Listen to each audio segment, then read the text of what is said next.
Bon, apparemment, on a quelques nouveautés dans le jeu. De nouveaux personnages. Les deux, franchement, ça a l'air d'être un petit peu n'importe quoi leur kit. Celui qui scale sur la défense, je le préfère un petit peu, mais les deux, franchement, ils ont tous les deux des kits qui sont boostés aux hormones.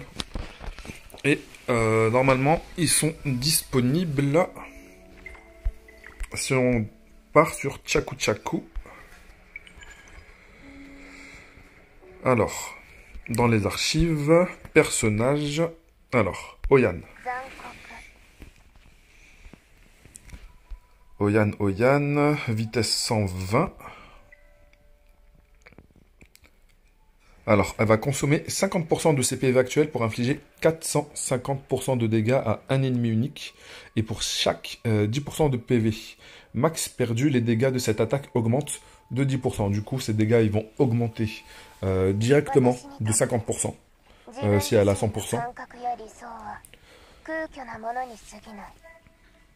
Ok, ça c'est le skill lorsqu'il est maxé au max, enfin lorsqu'il est au niveau plus 5. Alors, son passive. Lorsqu'elle est sur le point de mourir, elle s'applique garde d'âme pendant un tour et utilise immédiatement rite d'exécution sur la cible qui l'a attaquée. C'est-à-dire au moment où on pense qu'on va la tuer, elle va ressusciter avec combien? Est-ce que c'est précisé?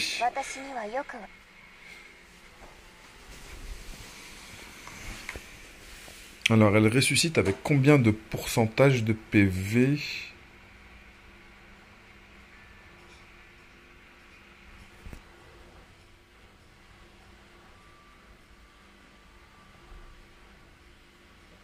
Ah, ce n'est pas spécifié. Il ressuscite avec combien de pourcentage? Mais il n'y a pas que ça. Lorsque Oyan vainc une cible ennemie, elle ressuscite les alliés tombés en fonction des PV retirés à la cible vaincue et applique interdiction de résurrection à la cible vaincue. Elle aura une mécanique que lorsqu'on va arriver pour la tuer, elle va pas mourir, elle va ressusciter, elle va directement nous enchaîner avec son S3. Je ne sais pas encore de combien de pourcentage de ratio elle va ressusciter, mais je pense pas qu'elle va ressusciter avec 100% de ses PV. Et vu que de toute façon le S3 va lui retirer encore 50% de ses PV, il y a de fortes chances que elle applique son S3, elle soit fortement en dessous des 50% en tout cas. Je pense plus qu'elle va être même plus proche des 10, 20, 30%. Ce qui va augmenter encore le ratio de dégâts bonus. Et lorsqu'elle va shooter le mec en face, si elle le tue, elle va ressusciter d'autres alliés. C'est vraiment très très fort. Je pense que ça va un petit peu essayer de focus le target sur elle, parce que si on commence à tuer d'autres alliés, et que elle a le temps de pouvoir shooter des mecs, ça va être un petit peu compliqué. Je pense qu'il faudra essayer de la sortir le plus rapidement possible. Surtout qu'en plus, ça va gagner un buff qui va juste augmenter son attaque de 40% gratuitement. 40% d'attaque gratuite par cumulable 3 fois. Du coup, ça nous fait 120% d'attaque en plus. Je pense que ce soit PvE ou PvP, elle va faire énormément de dégâts. Dans le PvE, ça va nous permettre d'une certaine manière... Alors, sa résurrection a combien de temps?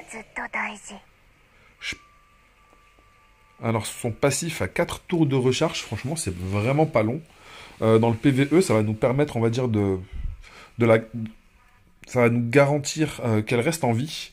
Et aussi qu'elle puisse, derrière, dans le cas où, ressusciter même des alliés qui sont morts au combat un petit peu avant elle. Son S1, Oyan frappe rapidement, inflige 2 séquences de dégâts, chacune 130%. À un ennemi simple, ça nous fait du 260%. Chaque attaque a 25% de chance d'appliquer anti-soin. Ok. Oyan, elle est extrêmement intéressante. Mais je pense que le deuxième, je préfère le deuxième. Je préfère le deuxième. Mais elle reste quand même très très forte pour faire des dégâts en mono-cible. Et il y a énormément de contenu où il nous faut principalement des DPS mono-cible. Que ce soit pour des défis ou... même pour le PVP, à des moments, on n'a pas spécialement envie de faire des AOE.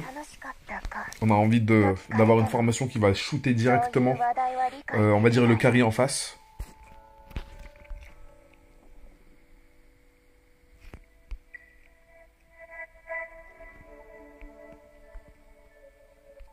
À voir avec quel build on peut la jouer.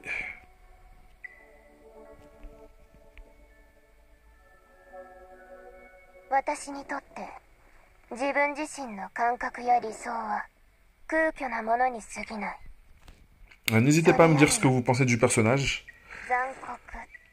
Alors, sa speed de base, elle est 120, mais elle est au niveau maximum, là. Elle est à 50-50, 120, c'est la speed que tout le monde a, plus ou moins.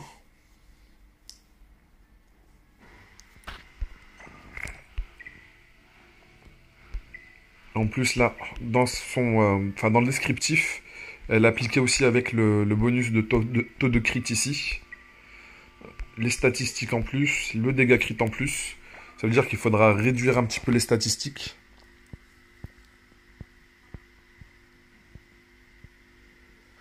Alors, très intéressante, mais elle, je vais invoquer sur elle en secondaire.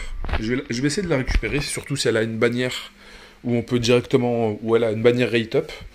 Parce que quand même, l'objectif, on va dire, sur le moyen long terme, ça serait d'avoir, on va dire, tous les personnages de la box pour pouvoir, on va dire, avoir la plus grande versatilité possible au niveau de comment répondre aux mecs en face. Bon, on se dit à tout de suite pour la vidéo sur Holden.